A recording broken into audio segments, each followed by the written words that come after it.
I think of free time, yes, it's a noun. It's what we do when we're not working, but I actually think of it as a verb. It's an action. We can get better at freeing our time. And the way we do that is through systems thinking. If you're looking to get more done in less time, podcaster and author Jenny Blake is here to help. This is the Launch Your Business podcast, because we know starting a business is challenging, but it doesn't have to be confusing. Each week, we'll give you the tactical advice and the necessary tools to scale your business without feeling burnt out. I'm Terry Rice, business development consultant and staff writer here at Entrepreneur Magazine. Let's dive in.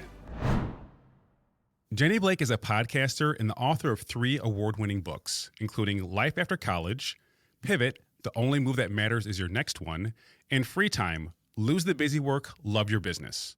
Her latest project is a paid Substack newsletter called Rolling in Dough, Divine Disaster Diaries from a Breadwinning Business Owner Living in New York City. She has 2 podcasts with over 2 million downloads combined. In 2015, she launched Pivot with Jenny Blake for navigating change, and in 2021, she added the Webby-nominated Free Time with Jenny Blake to set your time free through smarter systems. Jenny is a lifelong bookworm and aims to work about 20 hours each week, leaving plenty of time to take her dog Ryder to the park every afternoon. Let's dive into it right now. Jenny, how's it going today? Never better. So happy to be here with you. Thanks for having me. Yeah, and before we officially hit record, we were just kind of like chatting like we've known each other for years. So I know this is going to Yes. be a good conversation right now. We had a shared rant on how much more fun phone calls are than when you're stuck to the computer, frozen in Ye- place. So Yeah, happy to can be we here with bring that you. back? Yes. All right, so let's get into it. So, Jenny, who are you, and what are you excited about these days? Who am I? I mean, if we met at a cocktail party, I might tell you I'm an author and podcaster, now Substacker. I've never been one for the intro where I give you my elevator pitch. And then at the same time, I'm in this very liminal state. I've been self employed for 12 and a half years where I don't know who I am. I don't know exactly what's next. The last 4 years of the pandemic have been quite a roller coaster for me, as I'm sure they have been for so many of you listening. And so I actually feel, and I just hit a big decade birthday, I just turned 40, and I kind of feel like I know less with every passing day and year. And so I'm just letting who am I be an open ended question that I live into. And I forgot the second part of your question already. It's going to be related. I'm going to ask you another question that's related because when I go to networking events, I don't ask the other person what they do. So I'm going to share my approach right now. Jenny, what do you do for fun? Well, for fun, I love taking my dog Ryder to the hill at the park every day, often twice a day. And I throw a big log around. I call him the branch manager while I listen to podcasts, talk to a friend, and or ponder things in my life and business. I just wrote a post on my newest project called Rolling in Dough, DOH, just kind of talking about the trickier parts of running a business. And I was saying that there are pros and cons to having a big dog in a crowded city because Ryder's a German Shepherd. He's 4 now. And I'm like, there's lots of P-mail for him to check. We meet a lot of our neighbors. There's always interesting stories and observations. And then on the other hand, you have to get really creative about how you get their energy out. So we've come to find just the right spots at the right parks so that we can put him on a long lead and then throw sticks around. Love it. I think a lot of us limit our options because we don't use divergent and convergent thinking. Okay, so I understand I don't, live in the suburbs and have a huge lawn, but what can I do and what's the best way to make it happen? So I appreciate the fact that you're being that creative and innovative. But you mentioned rolling in dough, and I'd love for you to explain first of all the meaning of the title and what it's about. This is a project I started this summer, so summer of 2023, when I actually lost my biggest and most favorite corporate licensing client. So I've written 3 books, Life After College, Pivot, and Free Time. And Pivot did really well. I was really fortunate that it kind of took off and big companies started licensing the IP so that they could run workshops where I wasn't the bottleneck. And after 7.5 years with this amazing, wonderful client that I don't name because I have an NDA, Mhm. um, they said, they had done layoffs like everybody else this year. They were tightening the budget like everybody else this year. And I had a feeling that my contract was on the chopping block. I just knew all for the first 6 months of the year, I just was nervous.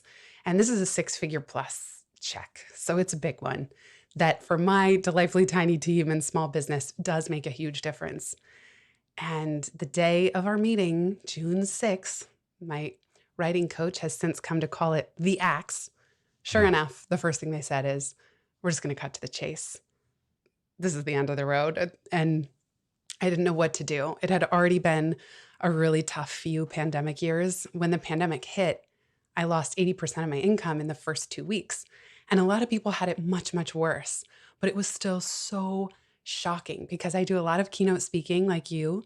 And I also had almost six-figure licensing contract that they were supposed to sign at the end of January 2020.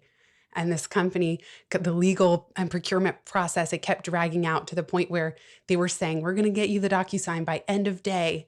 That was Mhm. March 10th. And of course, it just imploded at the last minute. So this summer, when I lost this, not only my big favorite client, 2 days later, a proposal I had sent out to another big name company, they had had it for over a year. It was a six-figure proposal. 2 days later, they came back and said, we're going to go with another vendor. Mm. And at this time, though, there were wildfires in Canada. So I step out of the podcast recording studio in Midtown. The skies were dark. They were smoky. It felt like we were living in the apocalypse. And that's how I felt on the inside. And I didn't know what else to do but just start writing. And that's all I've ever known to do when I go through such massive change like this. And I started writing and I didn't stop. And so that weekend at brunch with my friend, she helped me brainstorm. We both got out ChatGPT on our phones. And I said, we were asking for titles, playing around with the breadwinner metaphor, because not Mhm. only am I a business owner, but I'm also the breadwinner for our family, me, my husband, and our dog. And so rolling in dough is meant to be tongue in cheek. The DOH is with a face palm in the middle. It's talking about the divine disaster diaries of being a breadwinning business owner in New York City.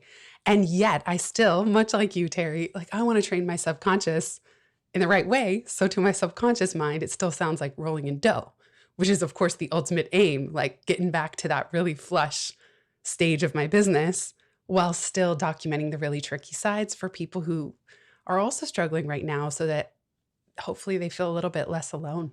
I love the theme because there's so much content out there. Like, this person's amazing. This person's amazing. This person's winning. And if you aren't, then you should probably feel bad after this episode, right? Like, that's kind of how it goes a lot, especially on social media. We all put our best, version out there. And that's something that I'm working on as well. I'm actually starting a separate podcast where I have high profile entrepreneurs come on and talk about the lowest point of their life, either Mm, personal or professional, and how they rebounded from it. And the conversations are meant to meet people just like you are, where they're at, saying, look, I know you're going through it right now, but look at this person. They've been through it as well, and they made it through to the other side. And I think you can too. So I'm just glad to hear that you have like this social impact approach to it, mm. as opposed to just creating content that would be obviously beneficial to people, but not going as deep as you are. So I dig that. I think it's awesome. Well, thank you. I love that you're starting that podcast. I can't wait to listen. You already have one subscriber. And Awesome. that's what I found too, because I actually searched on Spotify, which has a really good search engine for podcast episodes, not just shows. I Mhm. searched what to do when you lose your biggest client, and there was not a single result. And the other thing I realized, because I love geeking out about business too. I know you do as well, Terry. Like I'm listening to podcasts all day. I listen at 1.5, if not 2x. I'm listening for all the best practices, like other people's stories. I subscribe to probably over 100 podcasts. I read a bunch of newsletters. And yet I found that the only people who were talking about when business goes wrong had already come through the other side, and they were already Mhm. saying, oh, this was my lowest moment in business, but now I'm a billionaire and it's okay. And I felt like there was something missing of just hearing from people who were still in it. And I had stopped feeling like I could pretend, because I was trying to put on a brave face as any business owner would. You're optimistic. I try to be too. You got to get back up and do it again the next day. Like nobody's coming to save you when you run your own business. And I needed to stay positive and stay optimistic and have high energy so that I could make the next sales and the next one. But eventually, by the time this summer, I was so tired and my savings had run out because I placed some really big bets in Hmm. 2021, went all in on free time, the new part of my business. What I noticed was that every time I would get on the phone with a business owner friend, they were telling me how much they were struggling. And yet nobody wanted to say it out loud and nobody wanted to show it because we don't want to become a self fulfilling prophecy driving all our future clients away. Right. And at that point, I realized there's really something missing in the marketplace of ideas, which is showing at a visceral level how hard it can feel, even when you're not through it yet, even when you're not on the other side, even when you're not one of those like shining success stories on the cover of Entrepreneur magazine. That's what really like keeps me motivated to keep sharing what is often vulnerable and kind of really not putting myself in the best light, just in a relatable light. To start a business, what's the first thing you need? Exactly, a big idea. Now, once you have that big idea, you're going to need a technology partner with the network and security to help you get it out into the world. So, is it possible to find a partner with all the solutions a new business needs? It is with Comcast Business. They have the largest, fastest, reliable network for small businesses, plus gig speed Wi Fi to power every employee and all the devices that get the work done.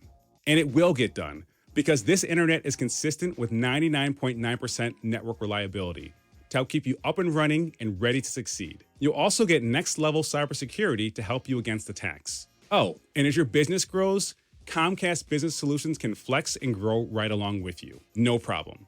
It's all on the next generation 10G network. No wonder Comcast Business powers more businesses than any other provider. So, do you have a business you're ready to bring to life? With Comcast Business, it's not just possible, it's happening.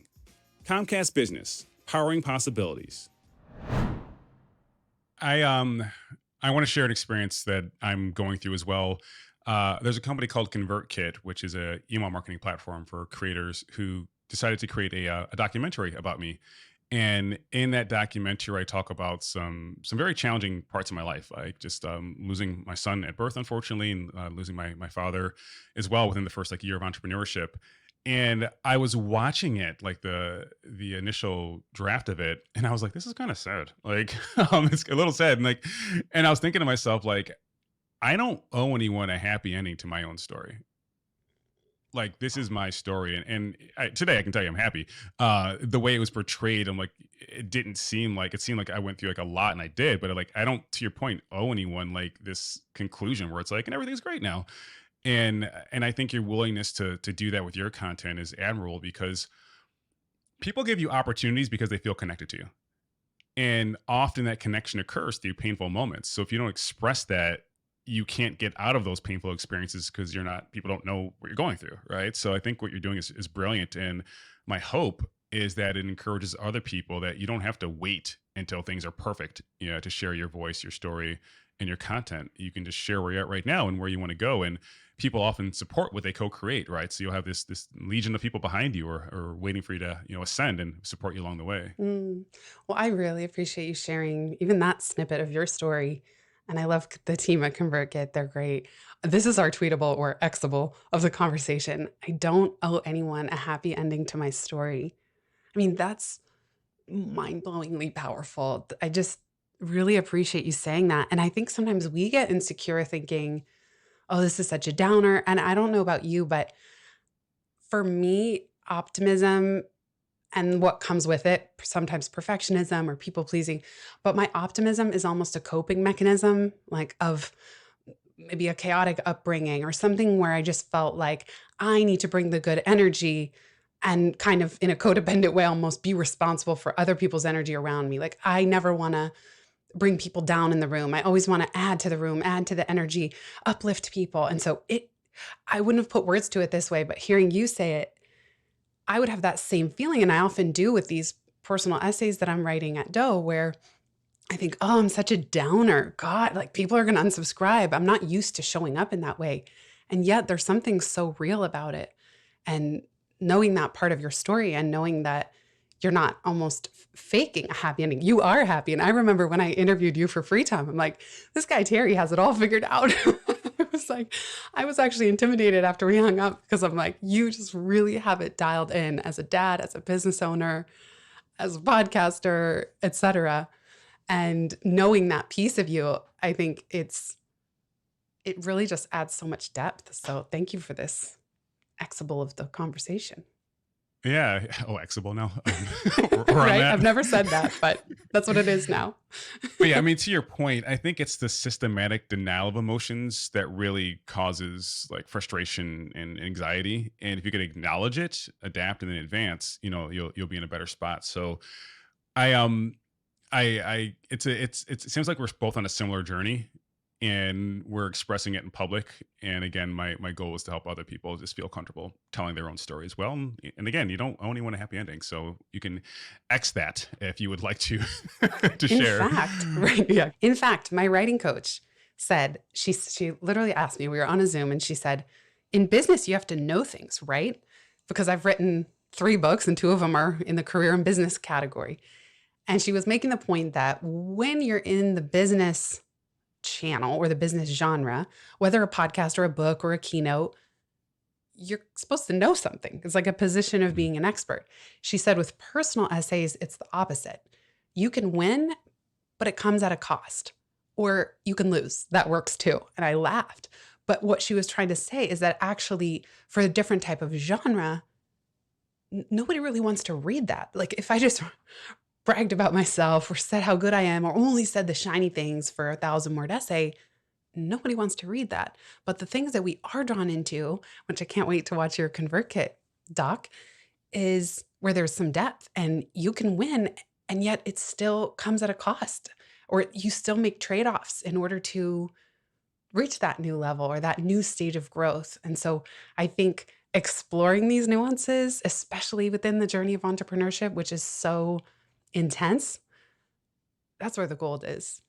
You made a point about exploring those nuances, and I think that's a challenge, and it's going to lead to my next question. But and I think the problem with many entrepreneurs is they spend a lot of time working in their business, right? They're just heads down in the business. Once in a while, take their step back and say, okay, I'm going to work on the business, like my processes, my infrastructure, but they don't go deeper and work on themselves. And one reason being is because they don't have enough time, right? That seems like a luxury, professional development, personal development, so on and so forth. And that's why I want to hear more about free time, because by design, like I was talking to my wife the other day, I'm like, I'm just sick of being busy. I'm sick of it. I'm sick of feeling busy and like rushed all the time. And if that was the path to fulfillment and wild success, I'd have a lot more money right now. Like I'm not like broke or anything, but like if being busy is how you became like a bajillionaire, like I'd be that 3 times over. So I'd love to hear more about free time, both the book and the podcast, because I think if we can solve that issue where people can just have more time to work on themselves, then they'll have more meaningful experiences as opposed to just feeling like they're grinding all the time. Absolutely. And to your point, I think of free time, yes, it's a noun, it's what we do when we're not working, but I actually think of it as a verb. It's an action. Free, we can get better at freeing our time. And the way we do that is through systems thinking. And so the book is kind of a love letter to small business owners, but it's also, and I try to weave in all these fun food metaphors and make the chapters really short and punchy, but it's a book about operational efficiency. When I Mhm. worked at Google, I was there for 5.5 years. I heard this quote from the world of agile software development. And it said, each time you repeat a task, take one step toward automating it. So even Mm. in those early days of my career, I always carried that with me. I was always looking, even if it's something as simple as sending somebody directions how to get to your house. You can do it once, you can do it 100 more times, save it as a canned response. And now, for those of you listening, I mean, that's kind of something obvious. In free time parlance, it's what small steps can you take today to set your time free far into the future? So it's less about, it's not, I really don't call it a productivity book, or it's not even about being more efficient at doing the same old things. It's what systems can you put in place with you or your delightfully tiny team so that nobody has to think of it again. And that can include software. So the free time framework, align, design, assign, is a process for moving from friction to flow. And the reason assign is the third stage is because I want to challenge all of us to double or triple how much we delegate. Again, even to software. There is so much now that even 5 or 10 years ago was not possible to automate and delegate. And nobody in my business works full time, including me. I work about 20 to 25 hours a week. And I have Mhm. one part-time VA and I have a podcast production team. That's it. And so the way that I do that is by automating as much as I can and leveraging software almost as my first employee. Like I try to get as much automated and systematized through software first. Only then do I assign it to a person. You may be familiar with Fiverr, the talent marketplace that connects freelancers to companies all over the world. What you may not know is that Fiverr has a business-friendly offering called Fiverr Pro. Gain access to the very best freelancers for your projects through Fiverr Pro's curated catalog of exceptional talent. Streamline your workflow with their user-friendly dashboard where you can organize projects, track progress, save talent lists, and collaborate effortlessly with your entire team. Designed to handle projects of any size, Fiverr Pro is the ultimate freelance solution for your business. And the best part, there are no hidden membership or subscription fees to get started. Find help with your next project by heading to pro.fiverr.com. That's pro.fiverr.com. Do you mind sharing one example of a process that you automate that our audience could relate to? Yeah, this is something that I really learned the hard way because email is kind of a Sisyphean system in that it's never ending. And the more visible you become, the more success you achieve, only the more emails you're going to get. So the only reward for success in your business is like punishment in your email inboxes. And now we also have an inbox across every single social media account that you decide to participate in. So you mentioned people who work in the business and not on the business, which I love from E-Myth, who kind of like drilled that idea into our heads. I came up with a little rule of thumb for myself: train the system, then the person. I get really annoyed when I'm repeating myself. So I realized that I was having such a hard time training team members, especially if I had turnover, how to handle email. So finally, a couple things. We use Help Scout, which is a shared team inbox where we can write notes on messages and assign them back and forth to each other. But the biggest game changer was that I created these automatic rules. So for example, if someone wants to submit a question to one of my podcasts, we use a tool called SpeakPipe. I used to have to explain to a team member what to do, or they'd ask me, what do I do with this when we get a submission? Oh, it's in the manager manual. Okay. After the umpteenth time explaining this, I realized in Help Scout, I'm going to append a note. So when a message from SpeakPipe comes in, I append a note that says, this is a listener submission. Please take the next 5 steps. 1, listen. Is it relevant to the podcast? 2, if so, download it and save it to Dropbox here. And I include the link. Number 3, transcribe the file in Descript. Number 4, create a card in our Notion podcast production database for this listener's question. Number 5, tell the listener we're so thankful they submitted, and we'll let them know once their question and answer is live. All of a sudden, I have just trained the software. I've trained Help Scout to be super clear so that whatever team member, whether it's somebody new or old, whenever that next SpeakPipe message comes in, they know exactly what to do. And I now don't have to repeat myself again. Does that work for children too? That'd be nice. Because my kids are driving me nuts. It's called You tell Help me. Scout. Yeah, you would know. Yeah, right. Yeah. Help Scout. I'm looking at the website right now. So those are 2 great tools that you already mentioned: SpeakPipe and Help Scout. So I feel And like Descript is so good for transcription. the script is amazing. Like my buddy Jason Pfeiffer put me onto that like years ago. And a lot of these low code or no code tools, they just keep on progressing. And there's going to be an acceleration just due to, everyone using AI more often these days. So I feel like many business owners could save a lot of time by just taking a week off and just saying, okay, what can I automate, delegate, outsource, whatever, and then get back into business and just have so much more time. But again, if you feel stuck in it, like, I can't get off this treadmill, then you don't get that advantage. And then other people are passing you by and they're also having more vacation time, right? Because they invested in these processes. So I'm glad that you're giving just tactical level details on Mm. how we can do this stuff. I think it's beneficial to show those examples. And speaking of software, so one more systems framework that's been really helpful for my team and I used to ask what would happen if I got hit by a bus when I was first starting out in running my business. And I realized that's such a violent question that now 12 years in, I'd be asking it hundreds of times, like imagining getting hit by a bus.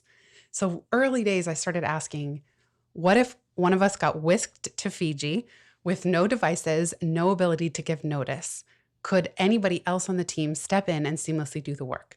So the Fiji test becomes a barometer for, is everything documented? No piece of information should live in anybody's mind, not least of which my own as the owner. No team member, nothing. Nothing lives in anybody's mind. So, our entire business, all the operations, including a manager manual with standard operating procedures, lives in Notion. And I just learned that Notion is releasing an AI feature where, let's say, a new team member can actually ask the Notion AI a question such as, Hmm. how do I respond to a SpeakPipe inquiry?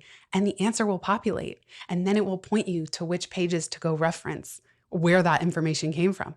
So, even something like that new feature, hot off the press, is going to be a game changer because we will document everything that exists about the business, how we work with clients, our pipeline, everything can live in Notion. And, tasks, projects, databases, CRM, all of it can be there. But what's now amazing is that a new team member or any team member can almost have a chat bot within your business with Q&A. How do I do something? So that's going to take a lot of pressure off of the owner who often gets bogged down just by answering questions all day, especially if you end up expanding the team. Let's I'm gonna play devil's advocate. Right now there's someone listening and they're like, wow, that sounds really cool. And they're just not gonna do any of this stuff. And one of my favorite quotes is knowledge uninvested in labor is wasted.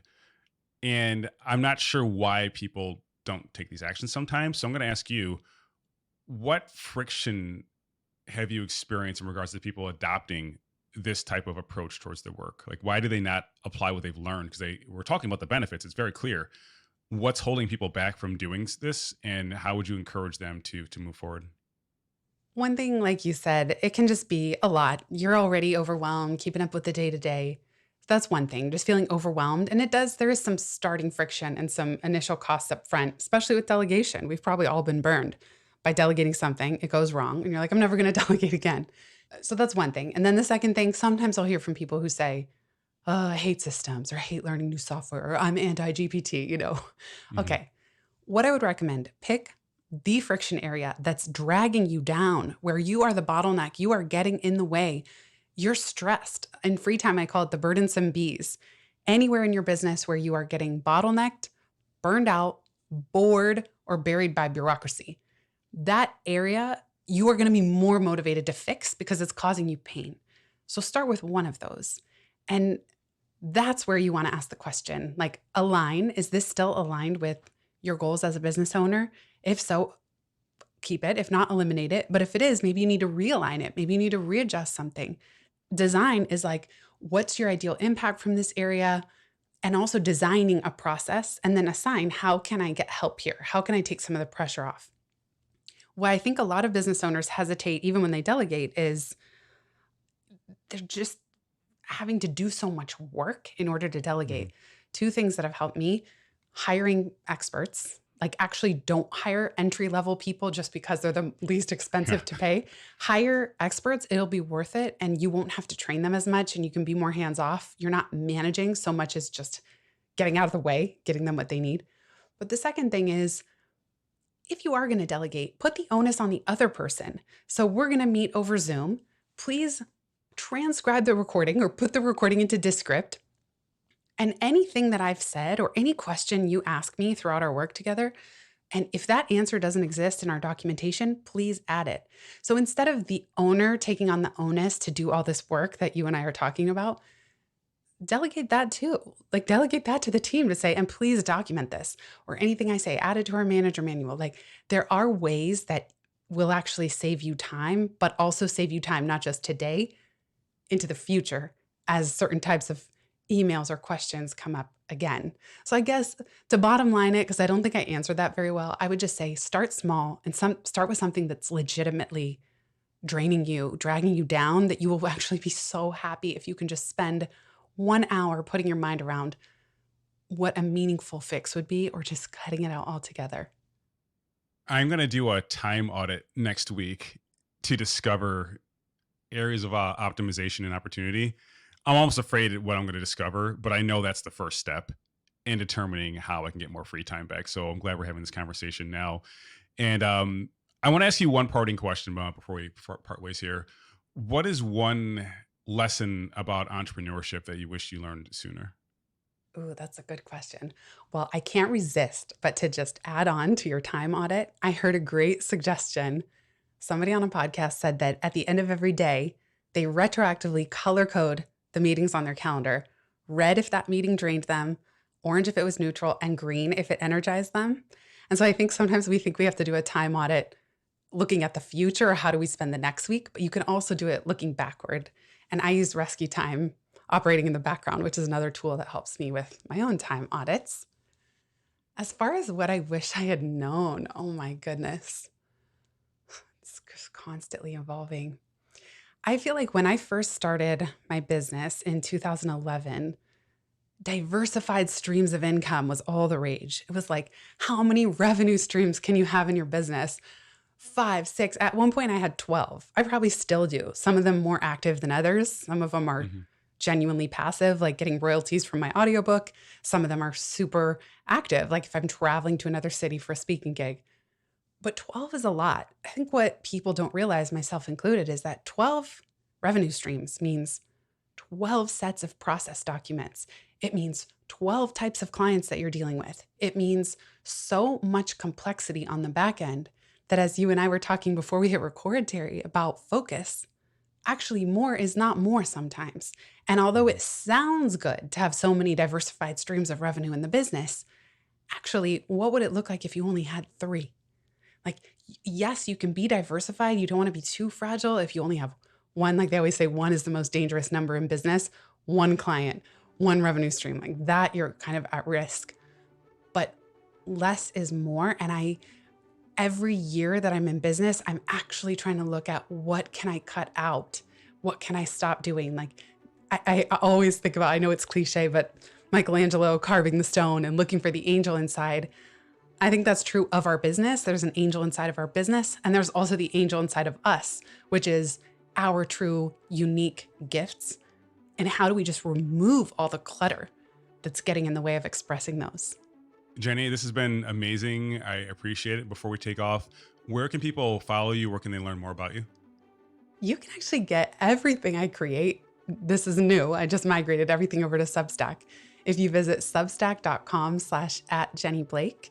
And if you want to learn more about free time and get the toolkit that has a whole bunch of templates for what we've talked about, you can visit itsfreetime.com. There's a book that I highly encourage. I actually feel like I wrote the manager manual for you. So I've saved all of your time. You don't have to write that now.